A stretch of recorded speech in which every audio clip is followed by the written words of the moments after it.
Bonjour, j'espère que vous allez bien. Alors aujourd'hui, j'ai envie de vous parler des tenues de mariage. Alors, on va me dire, waouh, pourquoi tu nous parles de tenues de mariage? On est en mars. Parce qu'en fait, vous êtes énormément à m'envoyer des messages en me disant, j'ai un mariage en juin, en mai, en juillet, en août, je ne sais pas comment m'habiller, il faut que tu nous aides. Donc, je me suis dit que c'était peut-être le moment de faire une vidéo dédiée à cette thématique. Alors, je ne vais pas vous donner des looks tout faits. À la fin, je vous montrerai des exemples parce que en fait, ça dépend vraiment de la personnalité de chacun, mais de la manière dont on va s'habiller à un mariage. Mais je vais vous donner quelques tips, quelques conseils pour éviter d'être trop stressé face à cette obligation de bien s'habiller le jour du mariage d'un proche, d'un ami, voilà, d'une connaissance. Ok? Alors, tout d'abord, l'idée, c'est de conserver son style. On ne se transforme pas parce que on doit s'habiller d'une manière correcte, sophistiquée, chic. Okay. Si vous avez un style au quotidien, si par exemple vous êtes plutôt boyish et que la thématique, et en plus que si là où vous êtes invité, ils ont mis une thématique, ça c'est quand même le truc affreux, hein, franchement, pour tous ceux qui vont se marier, n'imposez pas de thématique à votre mariage. Ça fout un stress aux invités, c'est quand même hyper relou. Parenthèse fermée. Donc vous êtes plutôt boyish, ok? Donc vous êtes au quotidien. Et la thématique, c'est fleurs bleues. Voilà, vous êtes bien dans la mouise. Non, vous n'êtes pas dans la mouise parce que vous n'allez pas vous transformer, vous n'allez pas vous mettre une robe avec des petites fleurs bleues, vous n'allez pas trouver une blouse hyper foufoutante de couleur myosotis. Non, c'est pas comme ça que ça va se passer. Vous êtes boyish, donc vous allez vous trouver un costume pas ultra masculin parce que c'est pas ça fonctionnera pas forcément, ça fera peut-être too much dans un mariage, mais un costume où vous serez à l'aise, où vous serez jolie, plutôt 7/8 pour dévoiler la cheville, dans une tonalité peut-être jaune très pâle ou gris très très pâle, des choses assez douces. À un mariage, le pastel, tout ça, c'est bienvenu. Avec en dessous un caraco blanc ou une chemise blanche. On a le droit au blanc quand c'est en petites pièces. Et si il faut vraiment coller à la thématique qui est fleur bleue, ça peut être une fleur qui est bleue, mais ça peut être la thématique des fleurs en général, et bien vous trouvez un bijou assez graphique qui représente une fleur, et comme ça vous collez à la thématique sans vous renier. Si on si on se déguise en fait pour un mariage, et bien quand on va voir les photos, on va se trouver affreuse. Et puis on ne sera pas hyper à l'aise dans sa gestuelle, on ne sera pas à l'aise lors du vin d'honneur pour discuter, on ne sera pas à l'aise pour danser, d'accord? Donc on ne se déguise pas. Si par exemple vous êtes hyper minimaliste et que la thématique c'est, je sais pas, un truc hyper romantique, bah là pareil, vous n'allez pas vous trouver une robe, je sais pas, à la Scarlett O'Hara ou un truc comme ça qui n'est pas absolument pas vous. Non, vous cherchez votre style en mode cérémonie. Bah, par exemple, si c'est un style assez épuré, assez monacal, vous trouvez une jolie robe un peu ample, pas cintrée du tout, comme vous savez, chez COS, ils en font pas mal, mais avec une teinte qui impacte, rouge par exemple. Comme ça, une robe voilà, qui un peu. C'est pas une robe sac, parce que une robe sac, c'est assez péjoratif, mais bon, une robe ample, sans cintrage, plutôt longueur mi-mollet, un petit peu en dessous du mi-mollet.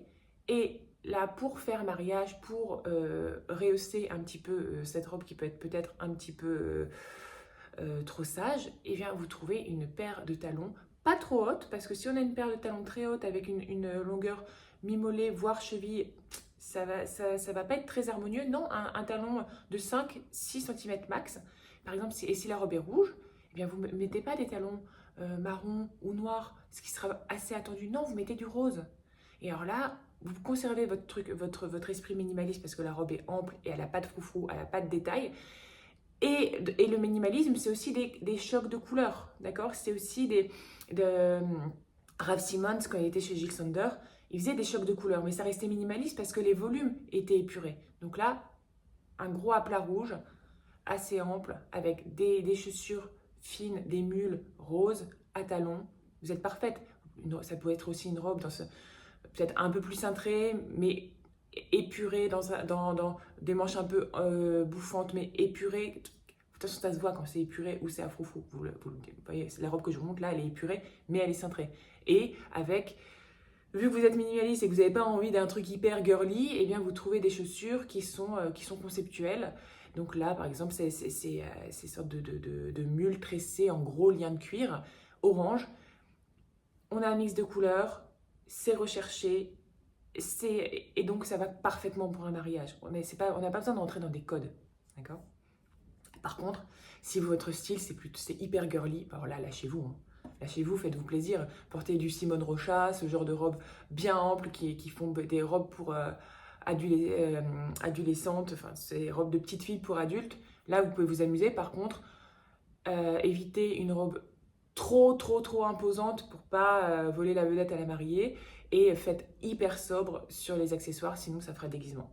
Et puis, si les gens sont pas dans la mode autour de vous, vous risquez vraiment de dépareiller. Donc, si vous aimez les trucs vraiment girly et dans le style qu'on fait en ce moment, un peu robe de poupée, allez-y, faites-vous plaisir, mais faites sobre sur les accessoires.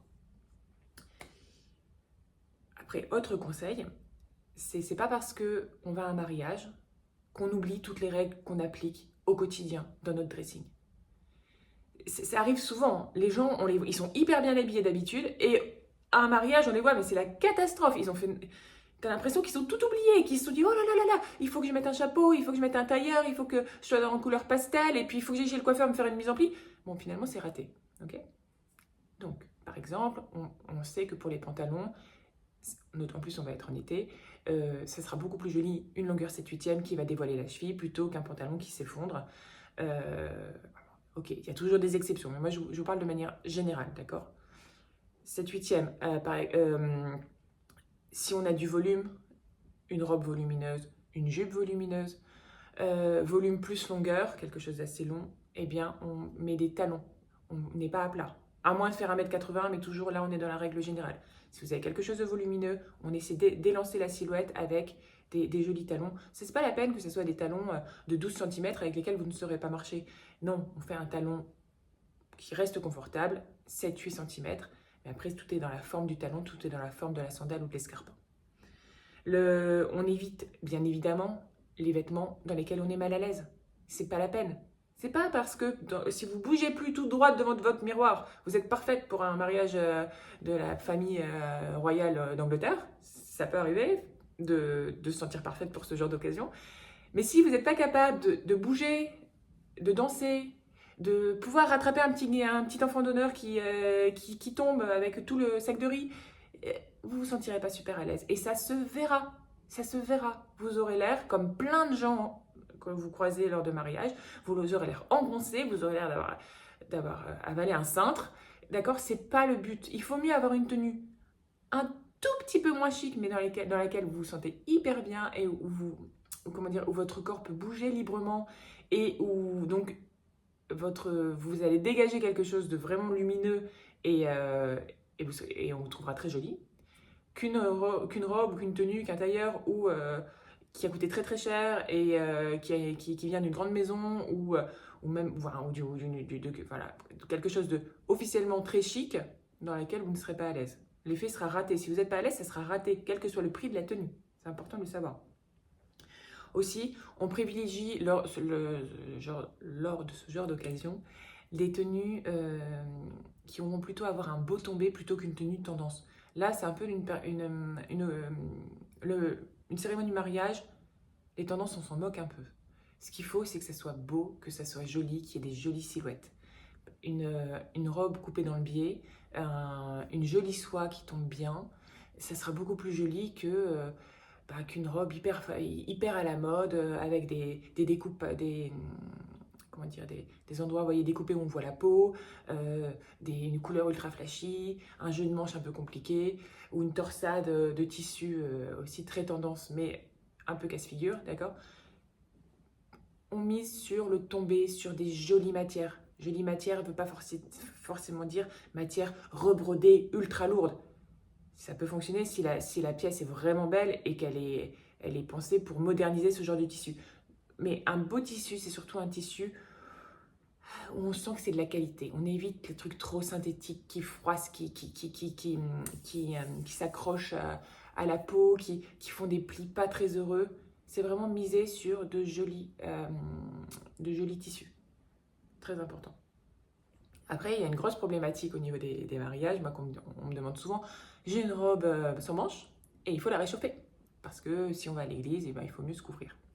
C'est vraiment une problématique relou, je suis bien d'accord avec vous, parce que le twin set, hein, pas le twin set, mais vous savez, la robe combinée avec la veste, qu'on voit beaucoup lors des mariages, c'est rarement réussi.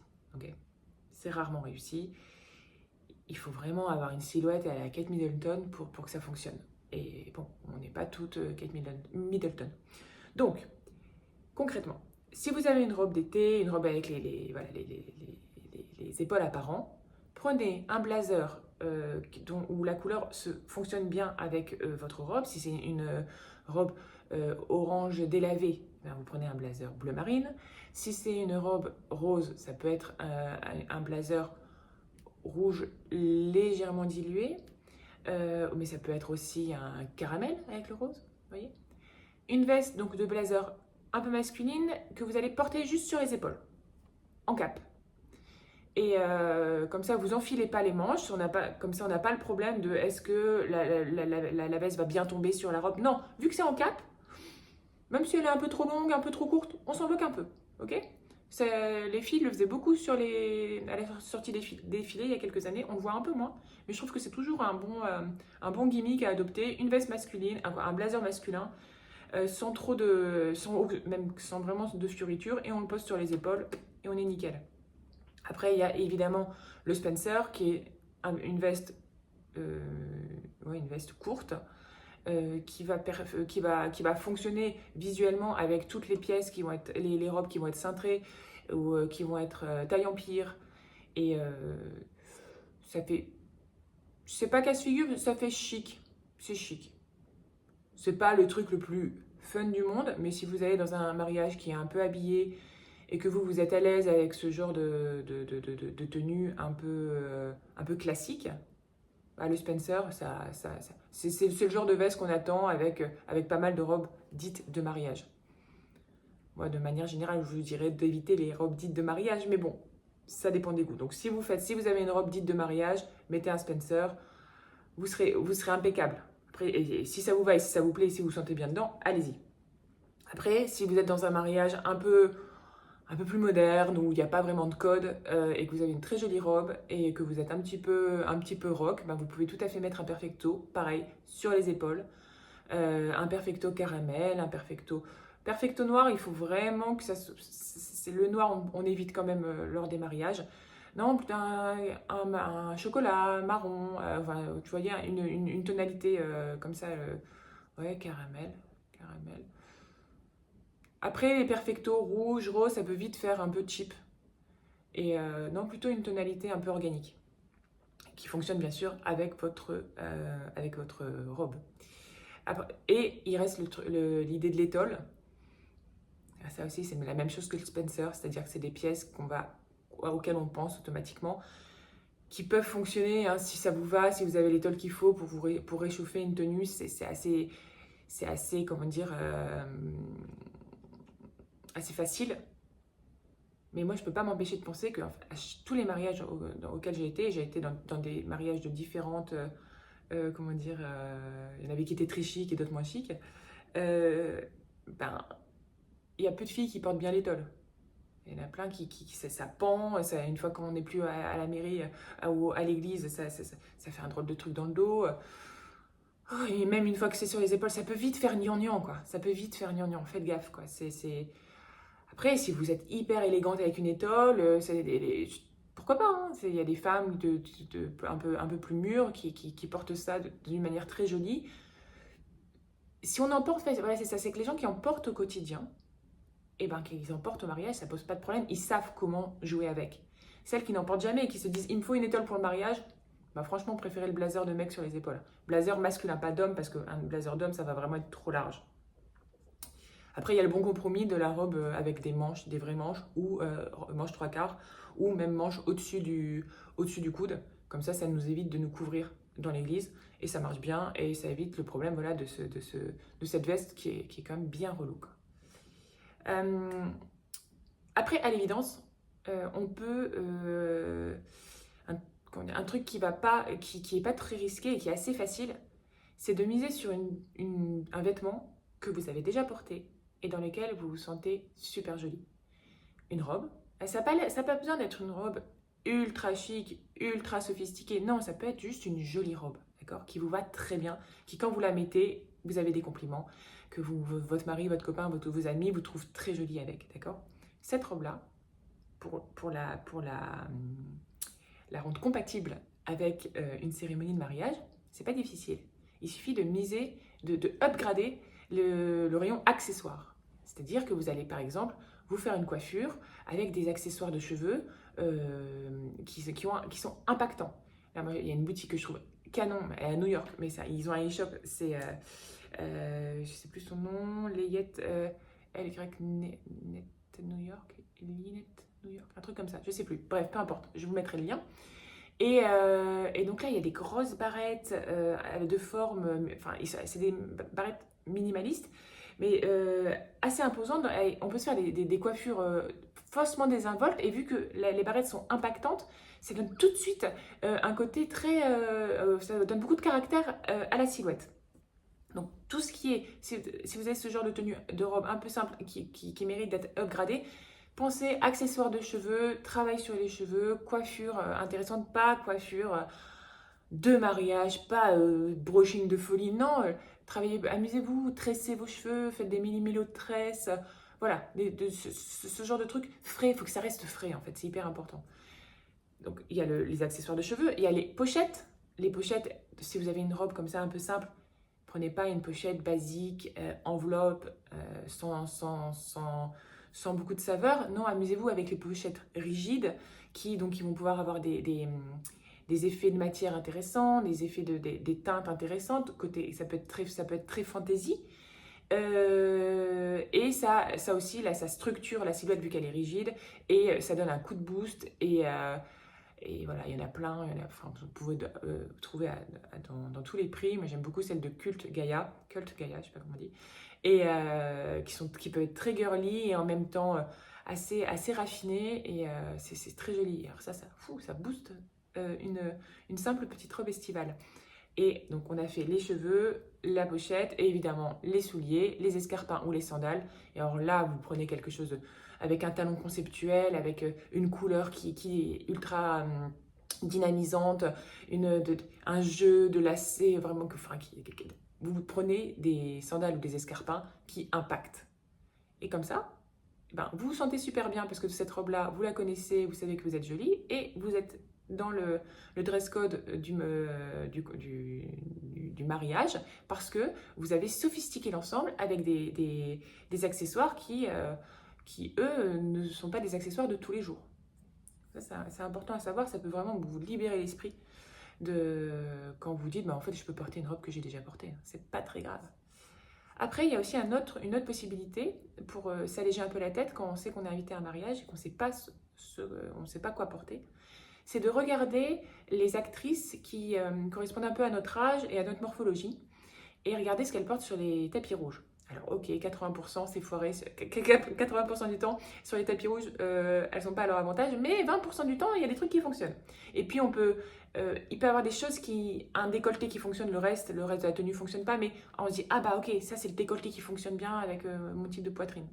Essayez, regardez. Il y a par exemple Hélène Mirren, qui elle, il y a des fois où c'est raté, et puis des fois c'est très long, et pour un mariage ça va être trop long, mais regardez ses apparitions lors des émissions télé américaines, tout ça, où là notamment elle avait fait une robe chemise brodée, et quand je l'ai vue, je me suis dit, mais c'est tellement parfait, ça fait pas vieillot, ça met sa silhouette en valeur sans en montrer trop, ça cache ce qu'elle a envie de cacher, ça monte pas, ça dévoile pas trop sa poitrine, ça cache le haut de ses bras. C'est hyper élégant, mais il n'y a pas besoin de plus en fait. quand, je sais pas quel âge elle a, peut-être qu'elle a plus de 60 ans, mais quand on a comme ça plus de 60 ans, on n'est pas obligé de s'enfermer dans un tailleur pastel. On n'est pas obligé de se la jouer reine d'Angleterre en fait. Non, on peut aller vers quelque chose de beaucoup plus frais, de beaucoup plus féminin. Et donc aller comme ça vers des robes ou des robes chemises ou des robes portefeuille. Euh, longueur, oui, longueur cheville, peut-être un petit peu plus haut, avec des jolis talons, des jolis escarpins et une coiffure hyper fraîche. Vous voyez, pas quelque chose de laqué, pas quelque chose de trop rigide. Pensez fraîcheur, fraîcheur, fraîcheur. C'est hyper important. Après, il y a Kate Winslet, dont on peut également s'inspirer, qui a des courbes. Elle est super bien foutue, mais ça change des. C'est pas, je sais pas, Kate Bosworth ou ce genre de fille. Et donc, elle, pareil, là, elle, sur les tapis rouges, elle met souvent de l'extrêmement moulant, elle met souvent du Stella McCartney. Et là, j'avais vu une robe où c'était. Ça marchait bien pour un mariage parce que son décolleté est remonté en fait sur les épaules. Donc on avait un effet, une sorte de mini-étole. Donc on n'avait pas un décolleté plongeant.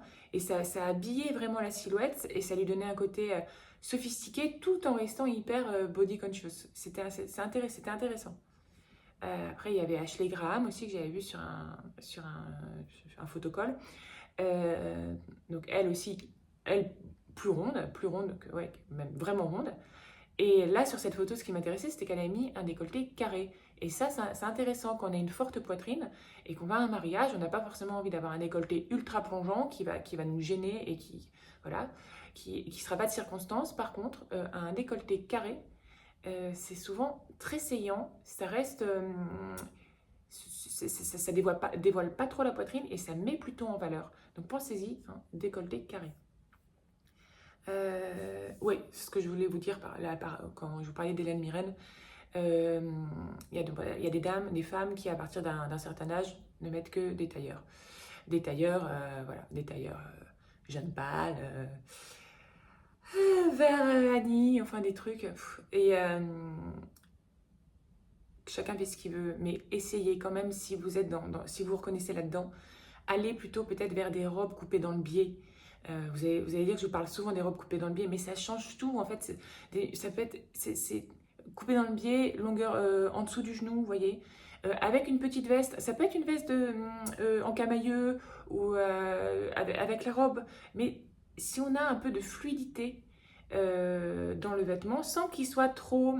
Il faut que le tissu ait quand même un minimum d'épaisseur parce que on veut pas quelque chose de fluide qui épouse la moindre parcelle de notre épiderme, d'accord, on est bien d'accord.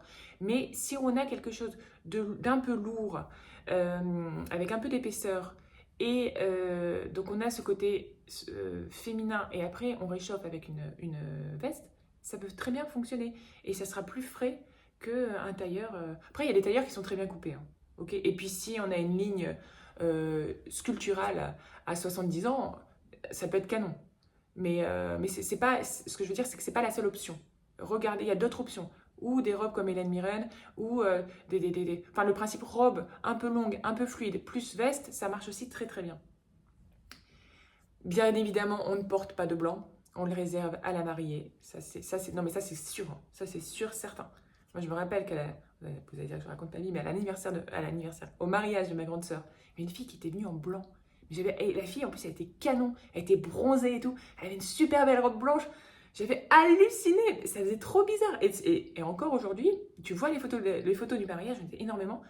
Et ben, tu vois Marie, et tu vois ma sœur au milieu, qui s'appelle Marie, en blanc, magnifique. Et puis quelques trucs. Et puis après, le premier truc que tu vois, c'est cette fille en blanc. Non mais donc pas de blanc en mariage, pas de noir non plus, éventuellement pour la soirée. Et pareil, pas un noir cheap, belle matière, etc. Voilà, ça c'est. Si on porte du noir, de manière générale, il faut que la matière soit canon. Hyper important. Ce qu'on retient aussi, c'est pas de trucs, pas de sexy premier degré, pas de jupe ou de robe très très courte, pas de décolleté ultra plongeant, pas d'imprimé animalier genre glamour ou d'imprimé ultra flashy. Parce qu'en fait, les imprimés ultra flashy, pareil, pour les photos de mariage, l'attention va être déviée de la mariée, c'est pas ce qu'on veut, même si en fait la mariée vous l'aimez pas trop. Le jour de son mariage, on enterre les haches de guerre, ok. On se la fait cool. On se la joue cool, excusez-moi. Donc voilà, donc ça, on évite. Le tuk. Ouais, ce qu'on peut faire. Alors, excusez-moi. Donc, ça, donc les trucs trop premier degré, on évite. Les trucs trop sexy, on évite.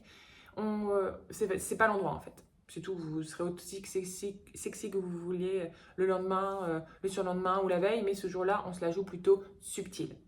Euh, ce qui marche bien, des petites tenues comme ça qui marchent bien, que moi, par exemple je porte quand je vais à un mariage, une slip dress, donc une robe avec des fines bretelles hyper simples qui arrive mi-mollet et qui peut être coupée un petit peu en diagonale sur le bas, d'accord. Ah ouais, donc ça, donc petite bretelle donc pour l'église, il me faut un blazer d'homme, des sandales avec un petit talon mais pas trop haut, enfin 5 cm, ultra doré la plupart du temps, ultra fine, et un petit bijou doré, un petit collier, voilà. Et pour moi c'est bon. On n'a pas besoin de faire compliqué, hein, franchement. C'est faites simple, fluide, et puis pensez à l'évolution de la tenue. Moi, quand j'enlève mon blazer, bah, ma tenue euh, elle est très facile à vivre et puis elle est jolie. Elle est pas. Enfin, pensez. Comment dire. C'est. Il faut que quand vous enleviez les pièces petit à petit, il faut pas que la tenue ne fonctionne qu'avec la veste. Parce que la veste, vous allez l'enlever. C'est ça que je voulais dire. Donc après aussi, vous pouvez, les trucs très simples qui fonctionnent, c'est la robe cintrée, décolleté carré et qui s'évase un petit peu. Ça, on en voit beaucoup sur les mariages américains, mais ça fonctionne à tous les coups, ça va quasiment à toutes les morphologies. Mettez après des petites sandales à talons, des petits escarpins dans une teinte un peu Pepsi si le coloris est un peu pastel. Un joli petit collier, des lunettes de soleil. C'est pas très compliqué. C'est un style un peu 50s qui fonctionne à tous les coups. Si vous n'êtes pas inspiré, vous allez vers ça. Vous allez avoir aussi beaucoup de robes qui sont proposées des robes fleuries. Ça peut vite faire un petit peu sirupeux. C'est pas ce qu'on veut en fait. Moi, de manière générale, je vous conseillerais d'éviter le premier degré, le total look, le cliché en fait, le cliché sur patte. Si vous avez envie de porter des fleurs, essayez de trouver un imprimé fleuri où il va se passer quelque chose, où les fleurs par exemple, on va avoir une partie, le bas, il va avoir les fleurs d'une certaine taille, et puis le haut, les fleurs sont d'une autre taille, ou ça va être des empiècements avec un mix and match de fleurs différents, vous voyez. On reste dans quelque chose de fleuri, on reste dans quelque chose de féminin, mais avec un petit plus conceptuel qui va donner du caractère à votre tenue, et ce qui sera bienvenu, parce que l'imprimé fleuri, ça peut vite, voilà, peut vite faire fifi. Euh, Ça, c'est aussi un gros sujet pour les mariages, c'est le chapeau. Le chapeau, le chapeau. Mon Dieu, qu'est-ce que j'ai pu rire avec les chapeaux. Il y a quand même des trucs, c'est un concept en fait. Les chapeaux de mariage, c'est un concept. Et ça va aussi avec un certain type de mariage, certaines catégories sociales et tout ça. Et mais il y a un côté vraiment potentiellement ridicule au chapeau, donc il faut faire gaffe.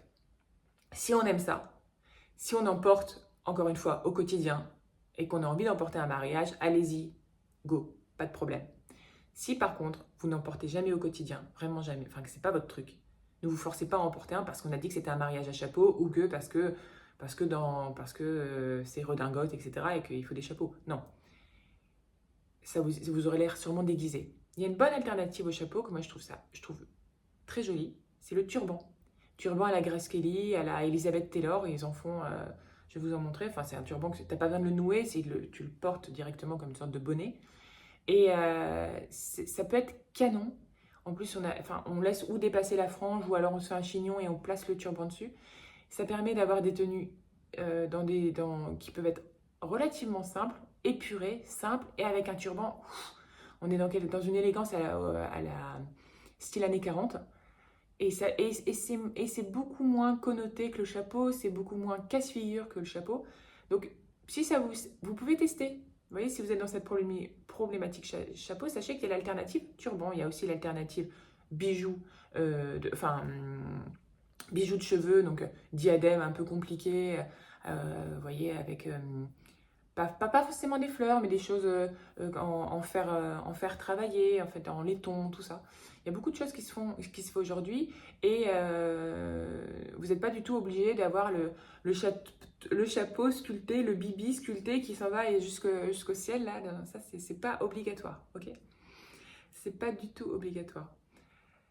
Après, moi, ça, c'est un truc que je pense important. Les gens, pour les mariages, ils ont l'impression, comme je vous dis, qu'il faut que ce soit le total look. Que ce soit tout chic, tout sophistiqué, qu'il y ait pas de twist, d'accord? Bah ouais, sauf que quand il n'y a pas de twist, tu rentres effectivement, tu rentres vraiment dans le jeu de cette famille qui va au mariage et c'est vraiment la caricature du couple, de la famille qui va à un mariage. Et tu sais très bien comment ils sont habillés, d'accord? La mère, elle est comme ça, la fille, elle est comme ça. Ouais, mais on n'a pas envie de faire partie d'un jeu de cette famille qui va au mariage, d'accord? Donc on essaie un petit peu de bouger les codes. Par exemple, si vous avez une robe un peu folk, anti-batik, un truc comme ça, ok?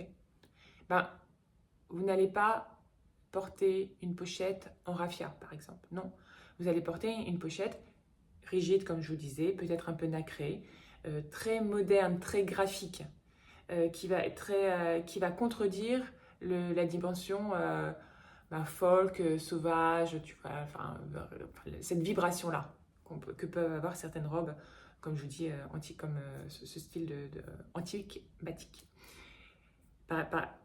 À l'inverse, si vous avez une tenue extrêmement minimaliste, eh bien, allez-y, faites-vous plaisir sur un bijou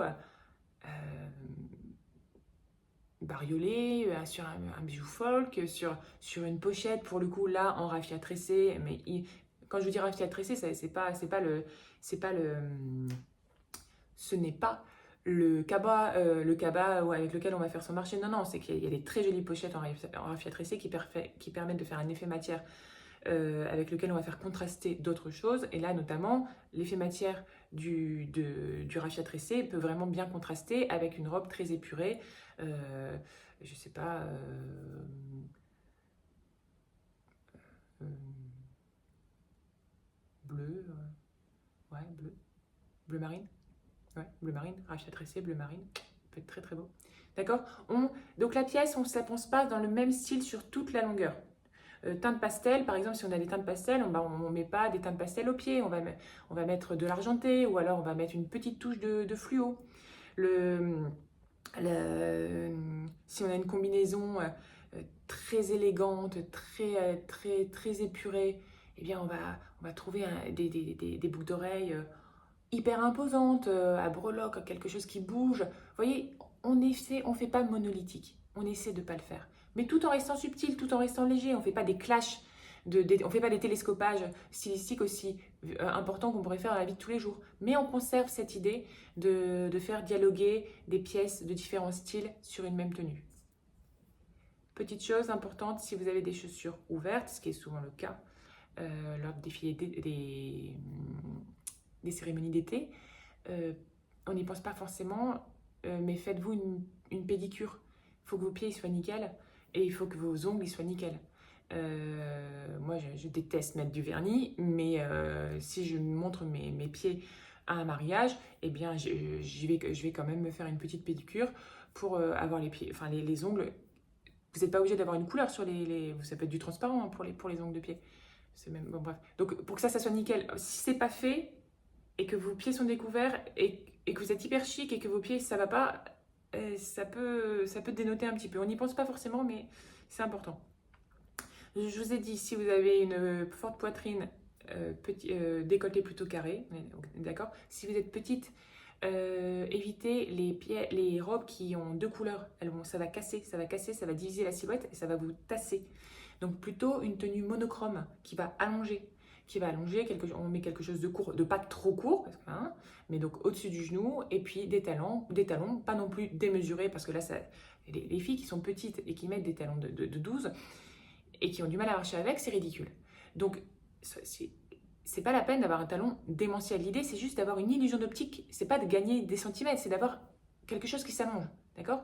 Pour avoir quelque chose qui s'allonge, il faut que ça soit fluide. Donc, mettez des talons de 8 avec lesquels vous savez bien marcher et vous serez parfaite. Donc voilà, voilà. Là, maintenant, je vais vous parler de 2-3 petits looks qui fonctionnent. Ça, c'était la théorie. Et là, je vous le mets en pratique. Je vous montre cette petite photo de Kate Bosworth en robe rose. Pourquoi ça fonctionne? La robe n'est pas trop longue. Elle n'a pas besoin de veste parce que elle a des manches elle a des manches. Et elle est sur du rose très pâle. Pourquoi ça fait pas cucu la praline? C'est parce qu'elle a mis des escarpins métallisés. Avec une jolie coiffure qui n'est pas... je pense que c'est fait un simple chignon, un make-up nude. Pour un mariage, c'est parfait. J'aurais peut-être ajouté juste des petites boucles d'oreilles, mais et même pas parce elle a sa pochette qui amène un peu de sophistication. Robe bien coupée, pas impudique, accessoires qui impactent, make-up nude, quelque chose de frais, on est bon. D'accord? Après, j'ai cet autre look. Donc là, c'est une idée de costume. Costume, pas dans des tonalités tristes. On veut quelque chose qui est frais, voilà, qui est joyeux, on est en été. Hein. Donc, on met donc, costume rose. On a le droit au blanc en dessous, en caraco. Pour pas que ça soit trop triste ou trop sévère, on n'hésite pas à mettre un caraco qui dévoile le haut en dessous du cou, quoi, le haut du corsage. On peut trouver un caraco qui est un petit peu texturé, brodé, rebrodé. Ça donne de la texture à la silhouette et ça féminise, d'accord? Parce que là, on est sur un tailleur pantalon qui est masculin. On est sur du rose, on a accessoire avec du rouge. Donc là, les accessoires, on se permet de faire un petit peu fantaisie pour donner du dynamisme à la silhouette. Ça peut être, après, on peut mettre ou des sandales à talons si on a besoin de gagner de la hauteur parce qu'on n'est pas très grande. Si on est grande, on se fait plaisir en mettant des ballerines pointues. Et celles que je vous ai trouvées là, elles étaient en résille ou en filet translucide. Et là, vu qu'on a du plat, on a une super dégaine, mais pour ça, il faut être grande. Sinon, ça tasse. Voilà. Après, une autre petite tenue. Pareil, là, une robe aussi assez sage. Le décolleté, il est pas trop profond. Les épaules sont couvertes. Longueur sous genou. Donc là, c'est une robe d'été. Hein. Ça peut correspondre à la robe d'été dont je vous parlais, qu'on a mis plein de fois et on est très joli avec. Pour la upgrader, là, des talons. On n'a pas vraiment le choix. Des talons blancs. Blanc, on peut se le permettre. Talons avec un gros bijou qui n'est pas fleur bleue, là un peu ethnique, qui va un peu casser le côté romantique de la robe. Avec une pochette rigide, parce que la robe est fluide, donc on lui donne de la structure avec une pochette rigide. Et là, je m'étais dit qu'on pouvait faire un chignon un peu bas, et sur le chignon derrière, on pouvait jouer avec différentes petites épingles qui rappelaient la tonalité du bracelet. Après, j'avais une autre tenue aussi. Alors là, c'est assez court, mais je l'avais imaginé pour une fille qui a 17-18 ans. Mais donc ça arrive au-dessus du genou, une fille qui n'est pas trop grande non plus. Et donc là, on est dans quelque chose d'un petit peu moins sophistiqué, dans un peu hors des codes du mariage. Mais moi, c'est ce que je préfère parce que ça reste chic. La personne, elle a fait un effort. Les couleurs se répondent. Les accessoires sont recherchés. On a un mix d'imprimés qui est intéressant avec la jupe et la pochette. Et ça reste chaleureux, ça reste frais. Et c'est que des pièces qu'on pourra reporter aussi. Pensez aussi à ça. Ça sert à rien d'acheter des choses qu'on ne pourra pas reporter. Hein. Et pour finir, ce look avec un pantalon large bleu marine qu'on porte à plat. Donc là, il ne faut pas être trop petite. Avec des sandales les plus épurées possibles, des grosses boucles d'oreilles blanches, une petite pièce, une petite pochette avec ce raffia dont je vous parlais pour avoir un effet matière. Et là, je ne vous avais pas trouvé le haut, mais moi, je pense pour cette tenue à une blouse sans manches, rose pâle, un tout petit peu courte, donc qui s'arrête juste au niveau de la taille haute du pantalon. Et donc c'est chic, c'est habillé. La blouse, sans manches, mais aussi avec des toutes petites manches pour éviter d'avoir à mettre une veste. Et on est bon. Alors, après, sachez que pour tous ces looks-là, c'est souvent des pièces qui sont plus disponibles parce que quand je fais mes recherches de looks, je cherche plutôt des images plutôt que sur les e-shops. Mais l'idée, c'est de s'inspirer. Inspirez-vous des couleurs, inspirez-vous des volumes, inspirez-vous de tout ça. C'est pas l'idée, c'est pas de pousser à l'achat ou de vous dire il faut vous acheter ça. Non, c'est comprenez comment ça fonctionne. Et amusez-vous, soyez vous-même et forcez pas sur le make-up, forcez pas sur la coiffure.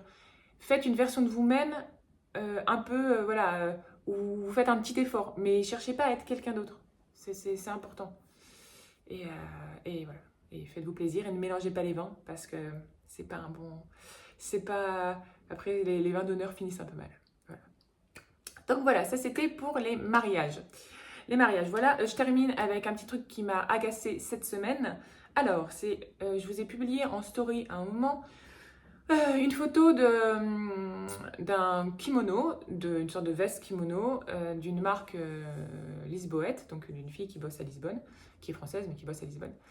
Et je l'ai trouvée très jolie et j'aime bien ce qu'elle fait, cette fille. Et puis moi, les kimonos, j'aime beaucoup ça. Et en message privé, j'ai reçu une fille qui me dit appropriation culturelle.